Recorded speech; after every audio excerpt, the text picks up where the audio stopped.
This year at CES, I was invited to LG's private suite to get my dirty hands all over their new G5 and C5 OLED displays, and to be honest with you, I wasn't expecting a huge upgrade this year, but LG absolutely blindsided me with what I can only describe as the single largest improvement to their OLEDs I have ever seen from one generation to the next. In fact, the performance they showed was so far above what I thought they would deliver that I'm gonna go out on a limb and not only declare the LG G5 the best display of CES 2025, but I think it has a very strong chance of being the best display of 2025 overall.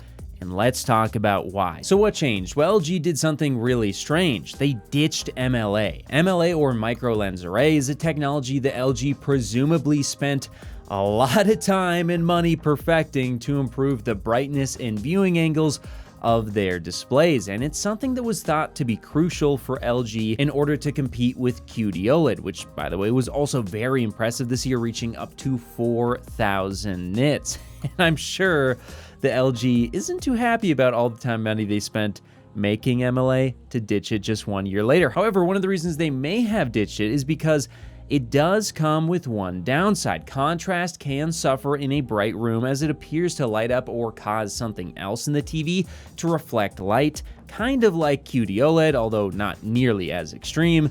And with the move to LG's new rumored 4-layer OLED technology, this year the efficiency and brightness has been improved so drastically, LG's claiming around 40% brighter than the G4, which, mind you, was already very bright, and I measured over 3,300 nits in an HDR highlight. That's right, you heard me correctly. We have gone from, closer to 1,600 nits from what I recall on the G4 to over 3,300. That is a massive improvement, though to be fair, the G4 was in filmmaker mode and I was doing 10% window measurements there. This was a smaller window size and it was, from what I understand, in a more vibrant mode on the TV. So I suspect it to be a little lower than that when it comes to official measurements when I get it, hopefully here soon. But in any case, yeah, that's a massive improvement. And because it's such a large improvement, they decided to forego the expensive MLA layer, which means the perfect black levels, even in a bright room, are back. You guys know me, I love the C series because of its coating. Now, the C series has its own problems, but that coating is not only crystal clear, but gives you the best black levels of any display that I have ever seen. We are so back, baby, and it's actually gonna be, while having the better black levels, getting much brighter, leading to overall far better contrast in a bright room on the G5 versus the G4, which I already considered the G4 to be one of the best TVs when it comes to contrast. I mean, OLED's already great,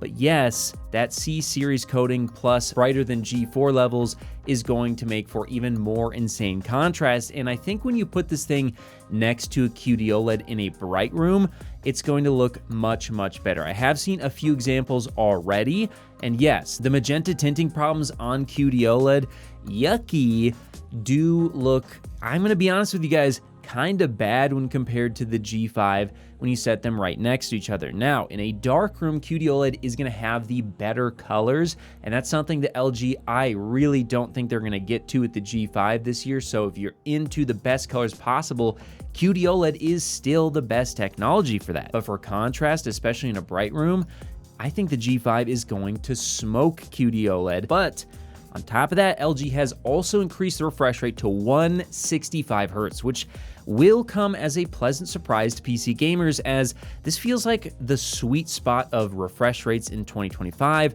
for incredibly smooth motion and low response times. I already felt 144 was good, 165 is excellent. Honestly, at this point, the only thing LG needs to improve is the color by eliminating the white subpixel. That would be crazy.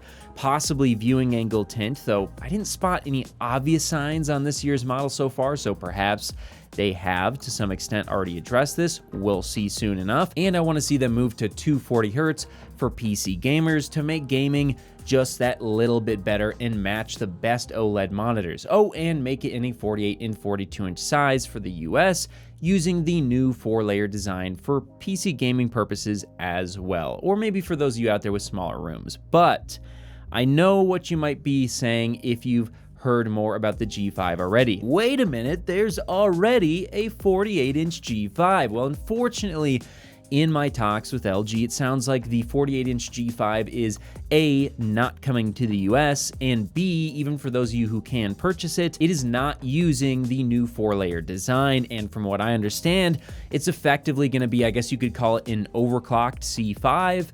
So expect brighter than C5 levels on the 48-inch G5, but not anywhere near the level of picture quality that you'll get on the other 55 to 83-inch G5 models, as those models should all, as far as I understand, have the new 4-layer design, which means much better color, much better brightness, all while having that excellent contrast that the C series is well known for. Now, the C series, speaking of which, the C5, it should be a noticeable improvement in picture quality over the C4, especially when it comes to brightness, but from my talks with LG once again, it sounds like the upgrade from the C4 to the C5 is not going to be as substantial as the G4 to the G5, as they are going to be still based on the same display technology, just with some maybe minor improvements. So if you're someone who's a PC gamer looking for something like a 42-inch C5, well, unfortunately, it sounds like that's probably still going to be 144 Hertz. You're probably still going to have some viewing angle issues, and it's probably still going to be less than 1,000 nits in a 10% window, which means your HDR impact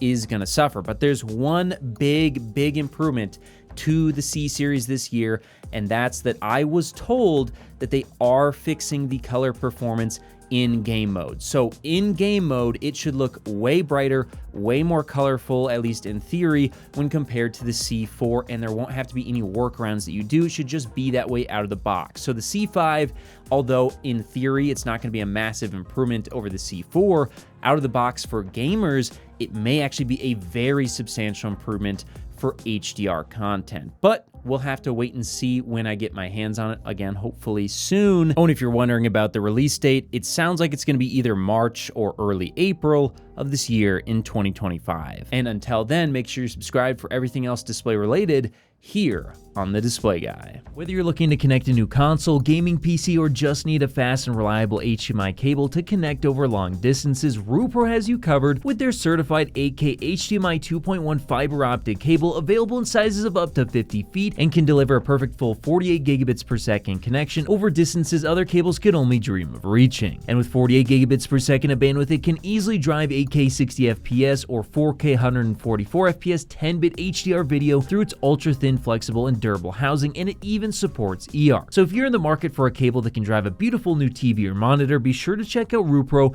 on Amazon today.